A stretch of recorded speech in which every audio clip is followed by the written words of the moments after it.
신실하신 하나님을 찬양합니다. 오늘 우리에게 주신 하나님의 말씀은 데살로니가 후서 3장 18절부터 마지막 13절부터 마지막 18절까지의 말씀입니다. 데살로니가 후서 3장 13절부터 마지막 18절까지 우리 같이 앉아서 교독하겠습니다. 3장 13절 제가 봉독합니다. 형제들아, 너희는 선을 행하다가 낙심하지 말라. 편지에 한 우리 말을 순종하지 아니하거든 그 사람을 지목하여 사귀지 말고 그로 하여금 부끄럽게 하라. 그러나 원수같이 생각하지 말고 형제같이 권면하라. 평강의 주께서 친히 때마다 일마다 너희에게 평강 주시고 주께서 너희 모든 사람과 함께 하시기를 원하노라. 나 바울은 친필로 문안하노니 이는 편지마다 표시로서 이렇게 써노라. 우리 주 예수 그리스도의 은혜가 너희 무리에게 있을지어다. 아멘. 데살로니가 전서 강의 오늘 이제 마지막 시간인데요. 설교 제목은 여기 보니까 같이 권면하라 이렇게 했는데 형제 같이 권면하라. 15절의 마지막 부분에 보면 형제같이 권면하라 하는 이런 제목이 있죠. 지난 시간 말씀 여러분 잠깐 복습해 보면 6절 말씀을 보시면 6절 한번 읽어볼까요? 6절 시작. 형제들아, 우리 주 예수 그리스도의 이름으로 너희를 명하노니 게으르게 행하고 우리에게 받은 전통대로 행하지 아니하는 모든 형제에게서 떠나라. 이렇게 아주 단호하게 말씀을 하셨어요. 신앙생활을 핑계로 가족을 돌보지 않는 사람들, 일상생활을 신앙생활 한다는 걸로 등한히 하는 사람들, 이런 형제들에게 물들지 말고 떠나라. 단호하게 그렇게 명령을 하셨죠. 근묵자흑이라는 말이 있잖아요. 목을 가까이 하면 자기도 모르는 사이에 목이 묵게 된다 하는 그런 이야기 아닙니까? 이런 사람들 자꾸 가까이 하면 좋은 영향을 끼쳐야 되는데 오히려 나쁜 영향을 받기 쉬우니까 악한 행실에 물들지 않도록 떠나라. 구체적으로 악한 행실이 뭡니까?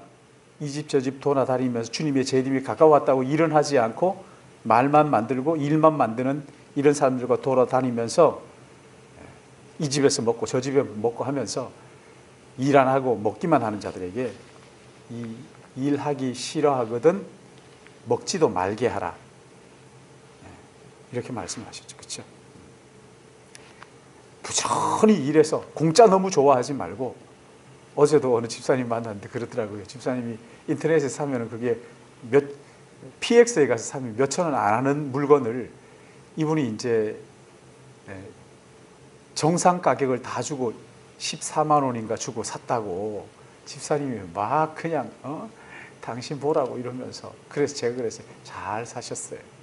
정상 가격 다 주고 사세요. 다 주고 공짜 바라지 말고, 전화기 공짜라 그러니까 막 그 길을, 공짜 아닙니다요. 여러분, 그 공짜 아니에요. 공짜 바라지 말고, 내가 공짜로 가지면 누군가는 또 거기에 다 쓰게 되어 있거든요. 이 회사가 망해가지고 한다, 그런 거 좋아하지 마시고, 공짜 좋아하지 마시고, 열심히 부지런히 일해서 얻어먹는 자가 아니라 이웃을 도와주는 사람이 되라 말씀하시는 거죠. 그렇죠?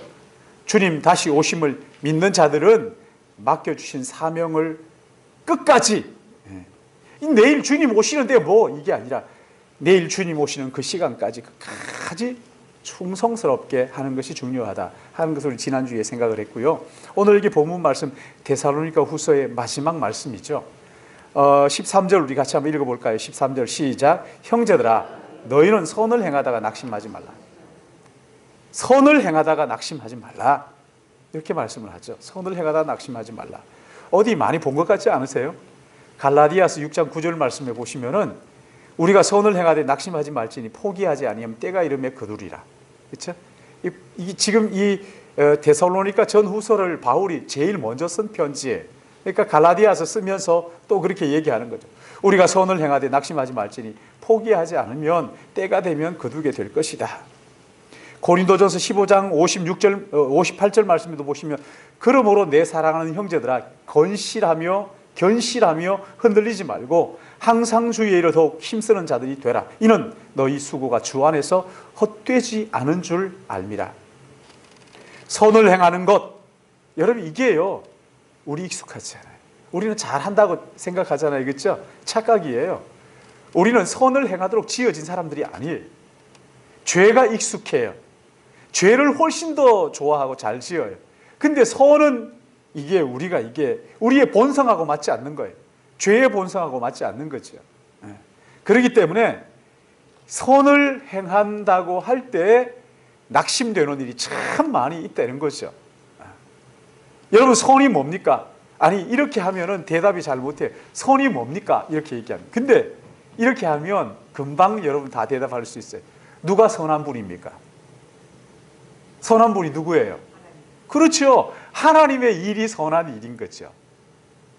하나님의 일이 선한 거죠. 근데 죄인인 우리가 하나님의 일을 할 때요 낙심할 일이 오죽 많겠어요. 얼마나 많은지 몰라요. 왜 낙심합니까? 선한 일을 한다 그러면요 사람들의 입방아를 견디지를 못해요. 이 사람이 이렇게 얘기해, 저 사람 저렇게. 그러니까 사람들 이야기에 귀를 기울이면요 낙심돼요. 아이고 못하겠다. 그럼 낙심돼요. 또 어떤 사람들은요 그렇게 얘기하죠. 너무 이 시시한 일, 이게 무슨 하나님의 일이냐, 또 이렇게 얘기합니다. 하나님의 일은 크고 작은 일이 없어요. 그 달란트 비유에서 달란트를 다 나누어 주잖아요. 5달란트, 2달란트 이렇게 나누어 주니까 5달란트 남긴 종에게 뭐라고 얘기합니까? 착하고 충성된 종이라 그러면서 작은 것에, 작은 일에 충성하였으니 큰 걸로 맡기겠다 이렇게 말하죠. 2달란트도 마찬가지고요. 예수님 하나님의 일은요 이것은 큰 일이다, 이건 작은 일이다 이런 게 없어요. 하나 해야 될 일과 하지 말아야 될 일이 있을 뿐이라 말이죠. 마태복음 10장 24절 말씀을 보면 주님 뭐라고 말씀하셨어요? 또 누구든지 제자의 이름으로 이 작은 자 중 하나에게 냉수 한 그릇이라도 주는 자는 내가 진실로 너희에게 이르노니 그 사람이 결단코 상을 잃지 아니하리라. 그렇게 말씀하셨어요. 주님의 일은 작고 큰 일이 없다니까요. 냉수 한 그릇을 작은 자에게, 소자에게, 여기 있는 소자 중 한 사람에게 냉수 한 그릇을 대접하는 것도 결단코 상을 잃지 않을 것이다. 그렇게 말씀하셨죠. 고린도전서 15장 58절 말씀에도 보시면은 주를 위하여 하는 모든 수고가 결코 헛되지 않는다. 이렇게 말씀하셨어요. 정말 중요한 것은 큰 일이냐 작은 일이냐가 아니라 하나님이 기뻐하시느냐 아니냐 하는 것이죠. 또 어떤 사람들은요 결과를 놓고 내가 이렇게 했는데 얻는 게 없더라, 그러면서 그 결과가 좋지 않았다 이러면서 낙심하는 사람들이 있어요. 여러분 중요한 것은 결과가 아닙니다. 동기예요. 동기. 어떤 마음을 가지고 그 일을 했느냐. 동기가 선하면요 그 다음 그 결과는 하나님께 맡기는 거예요. 내가 이렇게 동기가 시원찮았는데 결과가 좋았다, 그래서 좋다, 이게 세상이죠. 그렇죠? 그래서 결과가 어떻게 됐느냐고 이렇게 묻잖아요. 그러니까 주님은 그렇게 묻지 않죠. 어떤 마음을 가지고 했느냐, 어떤 마음을 가지고 했느냐, 정말 주님 사랑하는 마음으로 했느냐. 주님 사랑하는 마음으로 아무리 작은 일을 해도 낙심하지 않아요. 아무리 큰 일을 해도 마치 자기의 능력인 것처럼 자랑하지 않아요. 실패했다고, 성공하지 못했다고 해서 의기소침할 이유도 없어요.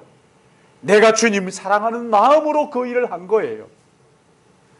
주님 사랑하는 마음으로 했으면요 뒤에 괜히 그것 가지고 따져 물으면 안 돼요.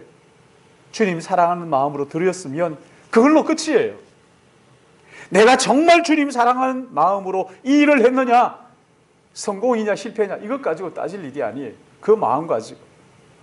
선을 행하되 낙심하지 말지니 포기하지 아니하면 때가 이르면 거두게 될 것이라고 말씀하셨어요. 반드시 거둡니다. 여러분 농부 한번 가만히 보세요. 농부들 씨 뿌릴 때요, 씨 뿌려 놓고 잠 못 자고 저게 몇 날까 낙이나 할까 이런 사람 봤어요? 아무도 그러지 않아요. 농부들은 씨를 열심히 부지런히 뿌려요. 그리고 때를 따라서 땅을 거루기도 하고 김을 매기도 하고 풀을 뽑아주면서 김을 매기도 하고 하면서 농부가 자기가 할 수 있는 일을 최선을 다해서 부지런히 하는 거죠. 그렇죠? 부지런히 하는 거예요. 그 나머지는 이게 잘하고 하는 것들은 농부가 할 수 있는 일이 아니에요. 때를 따라 씨를 뿌리는 일, 또 그 땅을 거루는 일, 물을 대고 이런 일들은 농부할 수 있지만 그 씨앗이 땅에 들어가서 썩어가지고 싹이 나고 열매를 맺고 이건 농부가 할 일이 아니죠. 이것까지 하려고 그러면 여러분 이거요 낙심돼가지고 못해요. 농부가 자기에 맡겨진 일들을 다 했으면 그 다음은 뭐 하는 거예요? 기다리는 거예요. 기다리는 거예요. 가만히 기다리는 거예요. 내가 할 수 있는 최선을 다했으니 이제 싹이 날 때까지 믿고 기다리는 것밖에 없어요. 내가 정말 사랑하는 마음으로 이 일을 했다. 그러면요 믿고 기다리는 거예요. 어거스틴 여러분 잘 아시죠? 어거스티누스.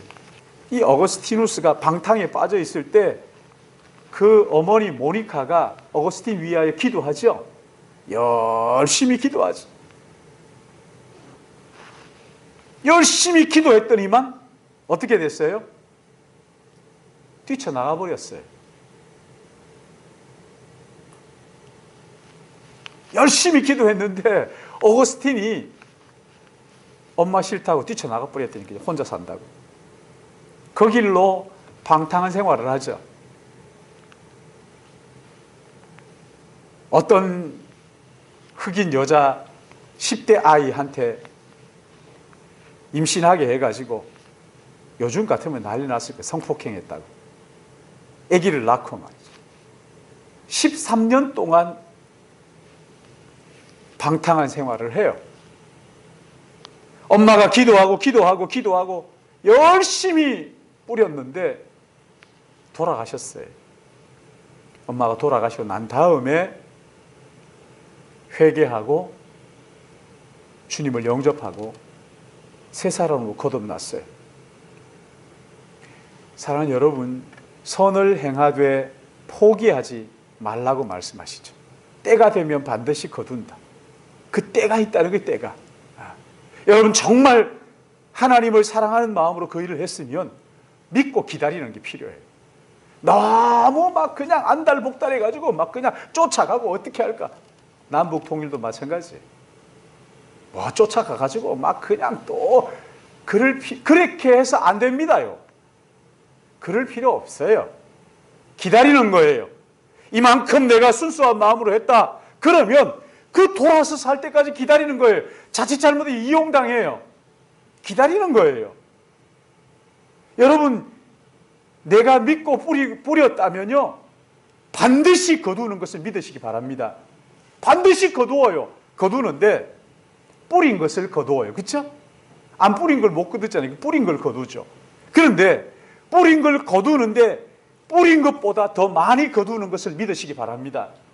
반드시 뿌린 것보다 더 많이 거둡니다.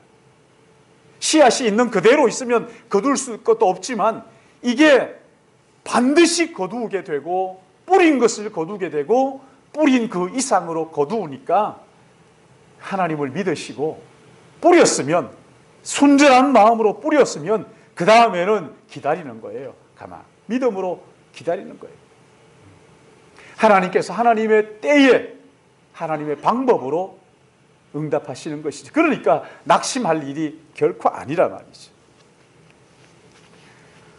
선을 행하는 데 있어서 가장 심각한 약점이 뭐냐면 자기 중심성이에요. 자기 중심성이라는 것은 죄가 만들어내는 거거든요. 내가 선을 행하고 난 다음에 은근히 기대하는 거 말이죠. 은근히 기대. 아니면 내 때의 결과를 보겠다 해가지고는 그냥 무리하게 조급한 마음으로 일을 그르치는 거죠. 은근히 기대하면서 자기가 드러나게. 여러분 한번 보세요. 이웃을 도우고 돌아올 때 하나님 아버지 정말 감사합니다 이럽니까? 아니면 자기가 했던 것처럼 이렇게 은근히 자기를 드러내고 싶은 마음 가지고 있습니까? 나는 그래도 받는 것보다 줄 수 있어서 얼마나 괜찮은 인간이냐 이러면서 자기를 드러내려고 하는 이 자기 중심성 말이죠. 꼭 자기가 해야 된다고 생각하는 사람들. 그러면 이제 조급한 마음이 생기죠. 그래서 일을 그르칩니다. 낙심하게 되지. 뭔가 은근히 자기를 드러내려는 거 기대하는 마음들. 내가 해야 된다. 자기 중심성이잖아요. 내가 했다. 자기 중심성이잖아요. 여러분 이런 사람들은요 성공하면 기고만장해집니다. 교만했어요. 실패하면 막 그냥 땅 깊은 줄 모르고 또 푹 꺼집니다. 하나님의 은혜, 하나님의 사랑을 붙들고 정말 그 일을 순전한 마음으로 하나님의 은혜가 너무 감격스러워서 했다 그러면요 그 결과가 뭐든 상관없어요. 그렇게 했던 그것이 감사한 것이지.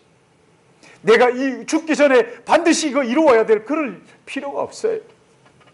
정말 그 일이 하나님의 일이고 정말 그 일이 중요한 일이라고 한다면 여러분 나를 통해서 꼭 이루어져야 된다는 이유가 그런 게 뭐가 있어요? 그래서 다른 사람들을 주장하지 않아요. 군림하지 않아요. 하나님의 일이라면 누구를 통해서 이루어져도 그 일에 정말 감사할 줄 알아야 되는 거죠. 내가 하겠다 그러지 마세요. 자기 의가 되고 마는 것. 정말 중요한 것은 내가 어떤 마음 가지고 그 일을 했느냐. 그리고 내게 맡겨진 일만 하면 돼요. 막 그 이상으로 안 해도 괜찮아요. 맡겨진 일을 내가 충성스럽게 감당하고 그 다음에는 언제 이루어져도 문제가 될 게 없어요. 누구를 통하여 이루어져도 문제가 정말 중요한 것은 하나님의 뜻이 하나님의 때에 하나님의 방법으로 이루어지는 이것이 중요한 것이지. 여러분 여기 14절 말씀 한번 보세요. 14절 우리 같이 읽어볼까요? 시작. 누가 이 편지에 한 우리 말을 순종하지 아니하거든 그 사람을 지목하여 사귀지 말고 그로 하여금 부끄럽게 하라. 15절 그러나 네.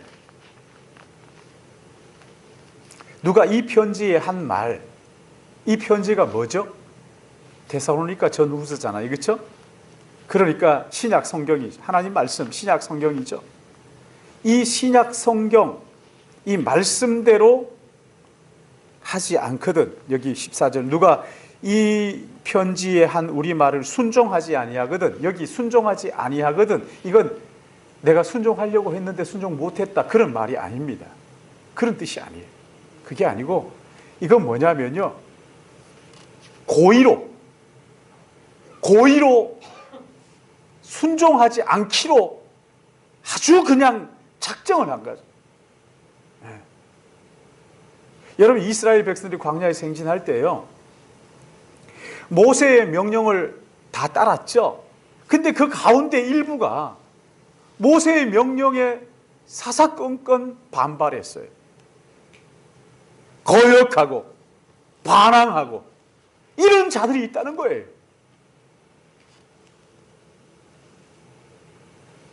여러분 그럴 때 모세가 얼마나 힘들었을까. 교회도 그래요. 교회도 반항하는 사람도 있고 그냥 이런 사람도 있을 때 참 이 목회가 이게 힘들거든요. 힘들어지는 거거든요. 몇 번 권면해보죠. 근데 안 되더라고요.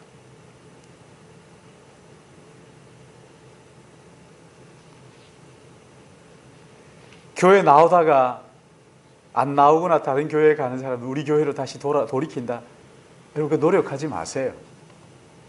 괜히 그런데 힘 빼지 마세요. 안 믿는 사람들 전도해요. 안 믿는 사람들 전도하라고요.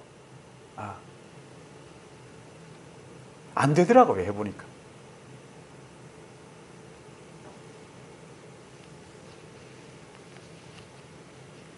여러분, 이게요, 몇 번 그래서 설득하다가 포기하잖아요. 너무 쉽게 포기하지 말라는 거죠. 그렇죠? 선을 해가다 낙심하지 말지니 때가 되면 너무 쉽게 포기하지 마라. 진심으로 하라. 너무 쉽게 포기하지 말라. 그런가 하면 사람들이 무슨 얘기를 하든지 거기에 현혹되지 말고, 사람들이 뭐라고 비방하든지 거기에 마음 빼앗기지 말고, 또 다른 사람하고 비교하지 말고, 다른 사람들과 비교하기 시작하고 다른 사람들의 이야기에 귀를 기울이기 시작하면 낙심되는 거죠.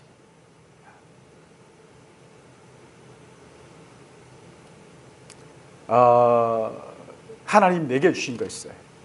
나에게 주시는 그것 충성스럽게 감당하면 되는 것이죠. 그리고 여기 말씀 보시면은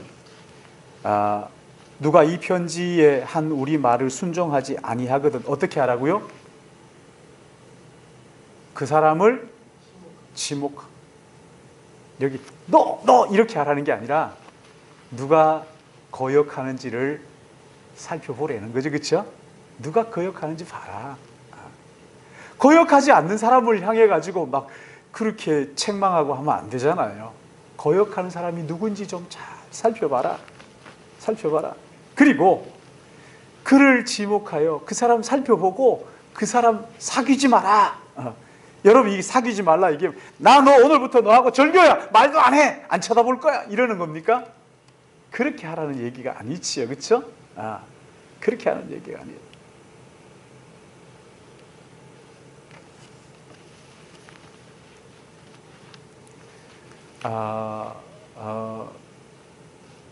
누가 거역하는지 눈여겨보고 그리고 그 사람의 영향을 받지 않도록 그 사람의 영향력이 내 삶에 미치지 않도록 주의하라는 것이 주의하라는 것이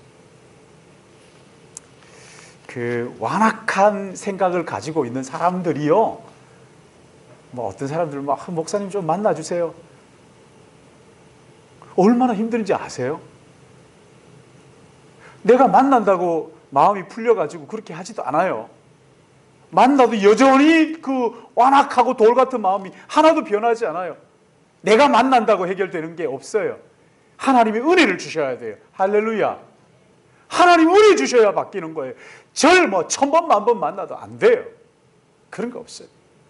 괜히 뭐 그 찾아가가지고 막 그냥 그랬는데 오히려 이게 기고만장해가지고 그 봐라 목사가 와서 자기한테 굽신거리더라 이런 얘기나 하고 안 됩니다. 내가 찾아간다고 완악한 마음이 풀리는 일이 없어요. 성령께서 그 사람을 간섭해 주셔야 돼요. 성령께서 만져주셔야 돼요. 네. 저는 마음이 여려가지고 가가지고 막 그 마음 아픈 소리도 못해요. 제가 그거 못합니다. 나는 왜 그걸 못할까 해야 되는데 아니요 하나님은 그렇게 지으신 것 같아요. 그렇지만 잘못된 거 쳐다보면 잘한다 이러진 않아요. 그렇죠? 제가 해보니까 그렇더라고요. 하나님께서 은혜 주셔야 하나님께서 만져주셔야 하나님께서 그냥 돌이키게 주셔야 완악한 마음이 돌이켜지는 거예요. 어떤 사람들 보면요 분명히 하나님이 말씀하시는 것 같은데도 못 알아듣는 사람들도 많이 있더만요. 참 답답한 노릇이죠. 그렇다고 그것도 못 알아채냐 이렇게 하면요 시험 들었네니 뭐 어쨌냐니 뭐 이러면서 안 돼요. 목회자가 찾아가서 구신거리 되는 게 아닙니다. 하나님이 은혜를 주셔야 돼요. 하나님 은혜를 주셔야 돼요. 그냥 괜히 그냥 섣불리 했다가는 오히려 그 영혼을 죽이는 경우도 있어요. 그런 사람들의 영향이 교회 안에서 자리하지 못하도록 부지런히 살펴보면서 차단하라는 거예요. 그리고 사귀지 말고 어떻게 하라는 거예요? 부끄럽게 하라. 부끄럽게 하라. 그러나 어떻게 하라는 거예요? 그러나 원수같이 하지 말고 형제같이 하라. 여러분, 형제를 다룰 때, 형제를 뭐 이렇게 할 때 보세요. 더러는 권면하죠, 그렇죠? 권면하다가 그 다음 어떡합니까? 너 안 만나요. 너 이제 멀찍이 떼놓죠. 이게 절교를 선언하고 두 번 다시 이제 너 안 만나 이런 얘기입니까?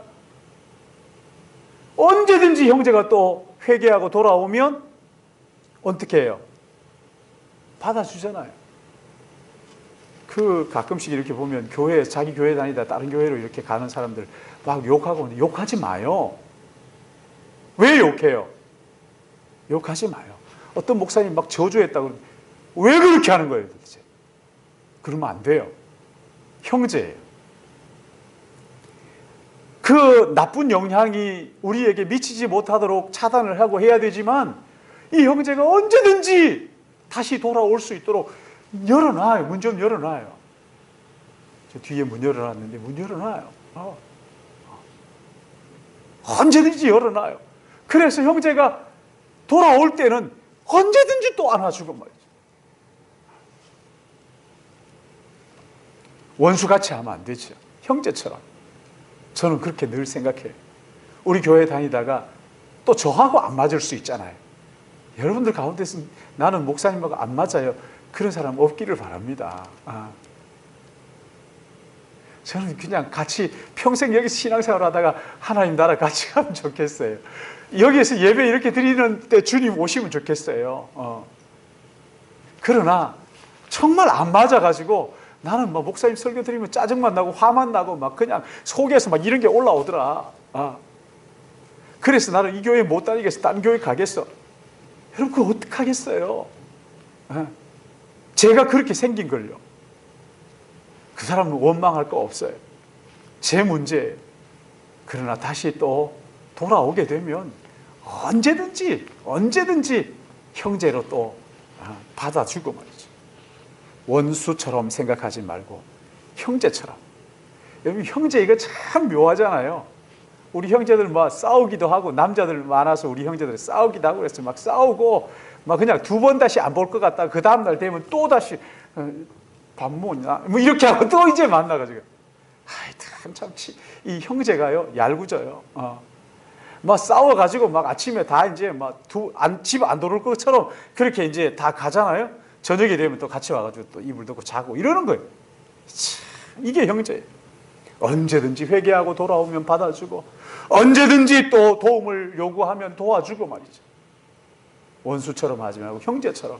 우린 가족이야.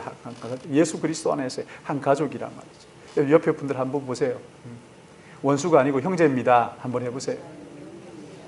어떤 그 시골에 할머니 할아버지들 와가지고 퀴즈 하는데 막 이렇게 내자 당신하고 나 사이 그러니까 평생 왼수. 거기 답이 뭐냐면 천생연분이에요. 천생연분인데 왜 당신하고 나 사이 그러니까 평생 왼수 이렇게 얘기하는데 원수처럼 하지 말고 형제처럼. 다른 교회도 우리 교회는 새벽에 나오시면 기도 제목 이렇게 나눌 때 가끔씩 제가 지나가다가 만나는 교회들 위해서 기도하라. 여기 밑에 교회도 하고 저쪽에도 기도하고 또 이 마을 안에 있는 서원 교회도 기도하고 서대문 교회를 위해서도 기도하고. 여기 무슨 교회예요? 네? 서현교회에서도 기도하고 또 제가 이제 늘 기도하는데 제 아내가 그러더라고요. 서현교회도 기도하고 서대문 교회도 기도하는데 왜 바로 밑에 있는 이 교회 위해서 기도하지 않느냐고. 아니 해요. 바로 밑에 무슨 교회죠 여기? 예? 세광교회. 예, 세광교회 목사님 은퇴할 때 됐을 텐데 조용하지. 하여튼 위에서 기도하고 말이죠. 다 기도하고 한 형제입니다. 한 가족이에요. 다른 교회라고 해가지고 우리 교회는 어느 교회는 제자훈련하고 한 사람들이 시골 교회 같은 작은 교회에 가가지고 거기 가가지고 목사님들한테 막 잘난 척 다 하고 한다고 꼴 사납다고 얼마나 욕을 하는지 그런 사람 되면 안 돼요. 다른 사람들이 훈련을 받았든 안 받았든 성경을 알든지 모르든지 중요한 것은 이분이 예수 믿는 사람이라는 연세가 어떻게 되든 상관없이 한 형제고 한 가족이 내 피부치라고요. 피부치라고. 원수같이 생각하지만 형제처럼 형제는 권면할 때도 있죠. 형제에게 권계할 때도 있죠. 더러는 거리를 둘 때도 있죠. 그러나 회개하면 또다시 안아주죠. 여러분 이게 형제입니다. 오늘 여기 16절 18절 말씀은 마지막 축복 기도로 편지를 마무리하는 거죠. 그렇죠? 마지막 축복 기도예요. 16절 18절 우리 같이 읽을까요? 시작. 평강의 주께서 친히 때마다 일마다 너희에게 평강 주시고 주께서 너희 모든 사람과 함께 하시기를 원하노라. 나 바울은 친필로 문안하노니 이는 편지마다 표시로서 이렇게 썼노니 너희 무리에게 있을지어다. 아멘. 네. 사랑하는 여러분, 선을 행하고 낙심하지 마십시오. 선을 행하고 낙심하지 마십시오. 동기를 생각하고 결과를 생각하지 마시고 내일 하나님 앞에 맡기세요. 하나님께서 지극히 작은 소자에게 냉수 한 그릇 대접하는 것도 결코 잊지 않고 기억하신다는 것을 믿으시고 주의 일은 결코 헛되지 않는다 하는 것을 믿으시고 하나님의 말씀을 붙들고 인내하며 기다리십시오. 그런가 하면 믿음의 지체들을 대할 때 몇 번 권고하고 그리고 그래도 되지 않으면 거리를 두세요. 그 영향이 내게 들어오지 않는 거리를 두세요. 그러나 원수같이 하지 마시고 언제든지 회개하고 돌아올 때 형제처럼 맞이하라. 나 이제 두 번 다시 안 볼 거야. 그 일을 오늘 설교를 하려고 그 얘기를 들었는지 모르겠는데 어떤 그 목사를 만났어요. 이 목사가 그러는 거예요. 이 목사가 그러니까 그 성이 나오네. 그 이 목사예요. 이 목사. 같은 성 중심. 이 목사라는 그 목사가 그러는 거예요. 그 예전 교회에 있다가 이제 어떤 일로 이제 사임을 하게 됐잖아요. 그리고 자기가 이제 그 교회 권사님하고 식사를 했대요. 그 권사님이 불러서 식사를 사준. 아니 그렇게 해가지고 좋지 않게 사임을 했으면 만나기를 뭐 하려고 만나는지 몰라. 그 권사님 만나고 식사하고 있는데 마침 거기에 자기를 미워가지고 나가라고 했던 쫓아냈던 그 집사 일당이 깡패 일당이니까 집사 일당이 쑥 들어오더래요. 깜짝 놀랐다는 거 아닙니까? 왜 여기에서 이것들이 여기 왔지? 근데 그 사람이 인사를 하더래요. 안 받았대요. 모르는 척하고 그냥 안 받고 그냥 지나왔대요. 진짜 제가 참 정말 요렇게 해가지고 꿀밤을 주고 싶었어요. 그냥 때려주고 싶었어요. 이런 못된 놈 같은 이라. 저도 그런 마음들이 없는 건 아니지만 여러분 그렇게 하면 안 되잖아요. 어쨌든 그렇게 함으로써 하나님께서 내게 말씀하셨다고 왜 생각 못합니까? 왜 그 어리석은 선지자처럼 당나귀를 죽이라고 때리는 거예요? 죽으라고 때리는 거예요? 여러분 당나귀도 맞다가 열받아가지고 그러잖아요. 야, 내가 그런 게 아니라 하나님이 나한테 시켜서 그런 거다. 이 우둔한 놈아, 그것도 못 알아채냐? 내가 알아듣는데 너 그것도 못 알아채냐? 당나귀가 말을 해버리잖아요. 답답해가지고. 얼마나 답답했으면 말을 할까요? 여러분 그러면 안 돼요. 아무리 그래도 같이 예수 믿는 사람이라면요 원수처럼 하면 안 돼요. 형제처럼 언제든지 받아주세요. 여러분 나중에요 아마 어쩌면 예수 믿는 친구들끼리 막 서로 미워하고 막 그냥 그러면 하나님께서 좀 그러시지만 짓궂으시게 천국에 딱 갔을 때 바로 옆집에다가 아니면 그냥 같이 한 집에 살게 하실지도 몰라요. 예? 어느 목사님 설교를 듣는데 수요일 날 부평에 가서 어느 예배를 드리는데 그 목사님이 막 열을 내면서 막 침 튀기면서 그러더라고요. 당신들이 가는 천국에 나는 안 갈 거야. 얼마나 철천지 원수가 있으면 저런 얘기를 하나 이렇게. 그럼 어디 갈 거야? 지옥 갈 거야? 말도 안 되는 소리 하고 있어요. 그렇게 하면 안 돼요. 여러분 원수가 아니라 형제입니다. 옆에 분들 보시고 원수가 아니라 형제입니다. 이렇게. 우리 같이 영원히 같이 살 사람들입니다. 할렐루야. 그렇죠? 그러니까 여러분 마음속에 맺힌 거 있으면 원수처럼 대하지 마세요. 형제처럼 하세요. 형제처럼. 언제든지. 예. 정 집사님도 형제. 정 집사님 막 제가 잘못해도 원수처럼 하면 안 돼. 예. 형제처럼. 언제든지. 마치 우리 주님은 보세요. 우리 주님은 우리가 얼마나 잘못해요. 얼마나 죄를 많이 지어요. 근데도 불구하고 예수 그리스도의 은혜로 우리를 씻어주시고 난 다음에는 주님 앞에 설 때마다 은혜의 보좌 앞에 나갈 때마다 뭐라고 대하셔요? 한 번도 죄를 안 지은 사람처럼 그렇게 받아주시는 것을 믿으시기 바랍니다. 우리 주님께서 그렇게 하시는데 말이죠. 형제처럼 대하심으로써 우리 안에 하나님의 나라를 경험하는 은혜가 있기를 주님의 이름으로 축복합니다. 하나님 아버지 감사합니다. 여기 선을 행하되 낙심하지 말라고. 선한 일을 행할 때에 낙심할 일